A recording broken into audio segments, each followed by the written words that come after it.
কথা বলবে না। কি দেখবেন? কি আমার কি পরিবারের মতো জিনিসপত্র আছে? বলছিলাম কবরে জীবিত নাকি মৃত? মৃত। এই জেলায় আর কোন অনুষ্ঠান দিবে না। পাগল ছাগলের এলাকায় এসে মরলাম। স্বাগতম সবাইকে পরম সত্য ইউটিউব চ্যানেলে। পরম সত্য ইউটিউব চ্যানেলে আজকে আলোচ্য বিষয়টির শিরোনাম হচ্ছে ধর্ম ব্যবসা তথা এজিদি ধর্মের মুখ্য আকর্ষণটি ধর্ম ব্যবসা। এই শিরোনামের আলোচনার প্রথম কথাটি হচ্ছে ইসলাম ধর্মের মধ্যে অগণিত শাখা প্রশাখা বিদ্যমান রয়েছে। এই যে অগণিত ফেরকাগুলো রয়েছে এর মধ্যে যদি সঠিকভাবে বলতে যাই, প্রচলিত কোনো ফেরকাই সঠিক পথে নাই। আমি কেন বলছি কথাটা? কেউ কেউ আবার বলতে পারেন যে নবী নিজেই বলেছেন আমার উম্মত ৭৩টি ফেরকায় বিভক্ত হবে, তার মধ্যে শুধুমাত্র একটি ফেরকাই সুপথধারী হবে। এখন ওই যে একটি ফেরকা যে সুপথধারী রয়েছে, আসলে তারা নিজেরা কখনোই নিজেদেরকে ফেরকাবাজি হিসেবে কোনো ফেরকার নামই তারা বলেন না। এই কারণে আমি বলছি প্রচলিত সকল ফেরকাই মূলত বিভ্রান্ত।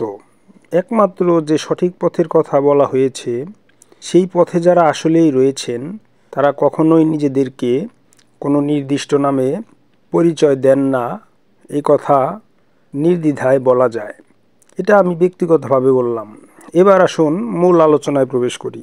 ধর্ম হলো মানব মুক্তির শাশ্বত বিধান। মানুষ নফসানিয়াতের দেয়ালের ভেতরে আবদ্ধ রয়েছে। কামেল মুর্শিদের পথিক হয়ে তথা প্রভু গুণে গুণান্বিত হয়ে মানুষের আজ্ঞাবহ হয়ে তার পরিপূর্ণ অনুসরণের মাধ্যমে মানুষকে প্রকৃত মানুষ হতে হয়, অর্জন করতে হয় খোদার গুণাবলী। খোদাই গুণাবলী অর্জনের সমস্ত পথ প্রক্রিয়াকেই ধর্ম বলে, যা অজ্ঞানীকে জ্ঞানীতে পরিণত করে এবং সেই জ্ঞানী পর্যায়ক্রমে মুক্ত মানবে পরিণত হয়। মানুষের ভেতর প্রেম গুণের জাগরণ ঘটিয়ে মানুষকে স্থির করে মানবী জান্নাতে। কিন্তু আফসোসের বিষয়, স্বার্থান্বেষী মানুষেরা ধর্মের ওষালগ্ন থেকে শুরু করে ধর্মকে ব্যবহার করে আসছে। ধর্মের মূল তাৎপর্য বুঝতে না পেরে ধর্মের শাশ্বত মুক্তির বিধানকে উপেক্ষা করে তারা ধর্মকে বানিয়ে নিয়েছে তাদের বৈষয়িক স্বার্থসিদ্ধির হাতিয়ার হিসেবে। বস্তুবাদী প্রবণতায় তারা ধর্মকে জাগতিক উন্নতির মোক্ষম হাতিয়ার হিসেবেই ব্যবহার করে চলেছে যুগের পর যুগ। এর চেয়েও ভয়ঙ্কর ব্যাপারটি হলো, এরাই আবার ধর্ম সমাজের সিংহভাগ, আবার সাধারণে এরাই প্রকৃত ধার্মিক বলেও পরিচিত। এদেরকে এই আমজনতা সঠিক এবং বেশিরভাগ সম্মান দিয়ে থাকে। ধর্মীয় নেতৃত্বে তারাই আছে। ফলে অতি দ্রুত সমাজ ছেয়ে গেছে এসব ভণ্ড ব্যবসায়ী ধার্মিক শ্রেণীতে। আসলে এসব স্বার্থান্বেষী ভণ্ড ধর্ম ব্যবসায়ী শ্রেণীর হাতে আজ সমাজ এবং মানবতা তথা ধর্ম কুক্ষিগত হয়ে গেছে। ধর্মের প্রতিটি চিরন্তন বাণীগুলিকে তারা বানিয়ে নিয়েছে অর্থ উপার্জনের এক একটি মাধ্যম হিসেবে।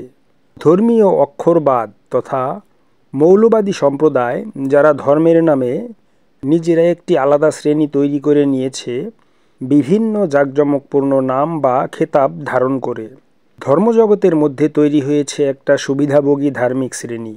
সংখ্যাধিক্যের কারণে তারাই জগতে তথা ধর্মজগতে অধিকার করে নিয়েছে নেতার আসন এবং প্রকাশ্যে চালিয়ে যাচ্ছে তাদের ধর্ম ব্যবসা। আমি স্পষ্টতই মুসলিম নামধারী আলেম সম্প্রদায়ের কথাই বলছি।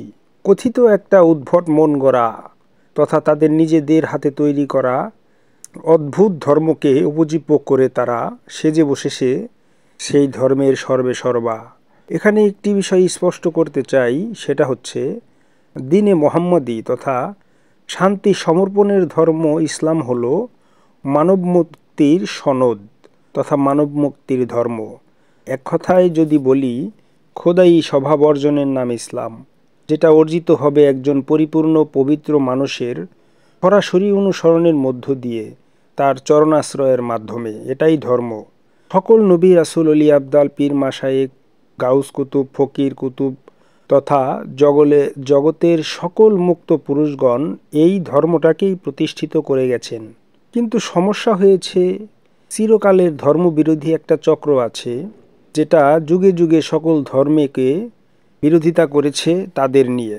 দিনে মোহাম্মদের ইতিহাস পর্যালোচনা করলে আমরা দেখতে পাই, ধর্মের উষালগ্ন থেকেই ধর্মশত্রুরাই মূলত পরিচালনা করেছে ধর্মকে, নেতৃত্ব দিয়েছে ধর্ম সমাজের, ইচ্ছে মতো রদবদল করেছে ধর্মের, নিজেদের স্বার্থের অনুকূলে পরিচালিত করেছে ধর্মের চিরন্তন স্রোতধারাকে। দুরভিসন্ধিমূলক রাষ্ট্রীয় খেলাফত চক্র, পরবর্তীতে মুনাফেক মুয়াবিয়া এজিদি চক্রের নেতৃত্বাধীন ভণ্ড ধার্মিক সম্প্রদায়, পরবর্তীতে উমাইয়া আব্বাসীয় রাষ্ট্রযন্ত্র এবং মূলত ধার্মিক বেশধারী বা নামধারী সম্প্রদায়ের হাতেই চালিত হয়েছে ধর্মের তথা ধর্ম ব্যবস্থার বাহ্যিক দিকটা। এর ফলে যা হওয়ার সেটাই হয়েছে, ধর্ম আত্মগোপন করতে বাধ্য হয়েছে। মুষ্টিমেয় জ্ঞানী তথা পবিত্র মানুষ তথা যারা আহলে বায়াতপন্থী, তাদের সাথে ধর্ম নির্বাসিত হয়েছে দরবার, খানকা বা বনে জঙ্গলে। আর বস্তুবাদী অন্ধ ধার্মিক শ্রেণী তাদের নিজ হাতে বানানো একটা উদ্ভট ধর্মকে জোরে সোরে প্রচার করে গেছে আসল ধর্ম নাম দিয়ে। সেই অন্ধ ধার্মিক শ্রেণীর ভেতরে স্বাভাবিকভাবেই তৈরি হয়েছে হাজার হাজার দল, উপদল, ফেরকা, মাযহাব বা সম্প্রদায়। প্রসার অত্যন্ত জৌলুসের সাথে হওয়ায় সেই মুয়াবিয়া এজিদ প্রবর্তিত ধর্মটি পরিচিত হয়েছে ইসলাম নামে তথা আসল ধর্ম নামে। সমাজে তাই আজবধি প্রচারিত হচ্ছে। সিংহভাগ মানুষেরা সেই অন্ধ ধর্মেরই অনুসারী। সমাজ রাষ্ট্রের প্রতিটা রন্ধ্রে রন্ধ্রে ছেয়ে আছে সেই এজিদি ধর্ম। সাধারণ মানুষ সেই এজিদি বিষকেই মধুজ্ঞানে পান করে চলেছে। প্রকৃত দিনে মোহাম্মদী তথা মানব ধর্ম ইসলাম যুগে যুগে পরিচালিত হয়েছে জ্ঞানীগণের দ্বারা। এই জ্ঞানীগণ হচ্ছেন দিব্য জ্ঞানীগণ, যারা নিঃস্বার্থভাবে মুক্তির পথ দেখিয়েছেন যুগে যুগে। মানুষকে প্রকৃত সিরাতাল মুস্তাকিমের সন্ধান দিয়েছেন তারাই। তারা নিজেদের জীবন সম্পূর্ণ উৎসর্গ করেছেন ধর্মের জন্য, দুনিয়াবি সকল বৈষয়িক জঞ্জালকে পাশ কাটিয়ে। অলিয়া উলিয়া, গাউস কুতুব, পীর মাশায়েখ, ফকির দরবেশের মাধ্যমেই প্রচারিত হয়েছে দিনে মোহাম্মদী তথা মানব ধর্ম তথা ইসলাম।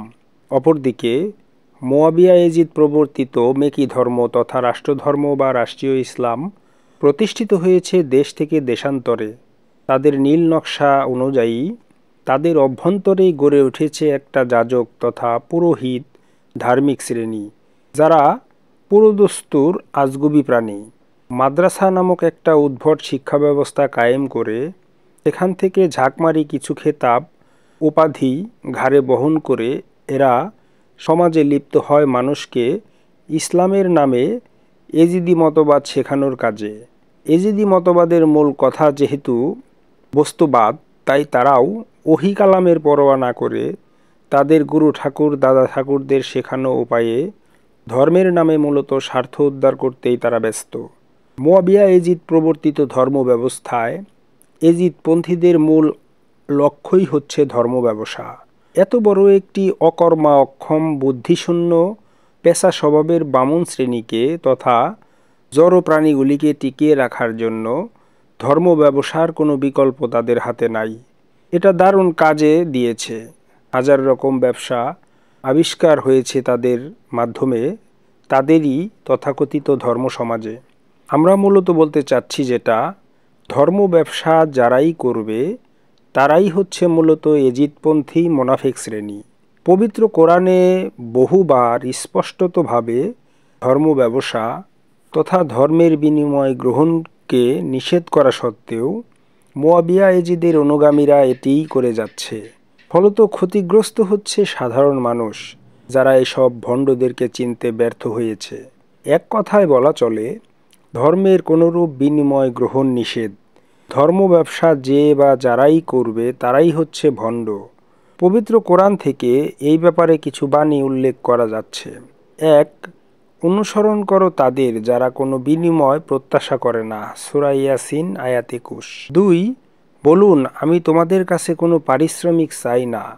সূরা সাবা আয়াত ৪৭। ৩.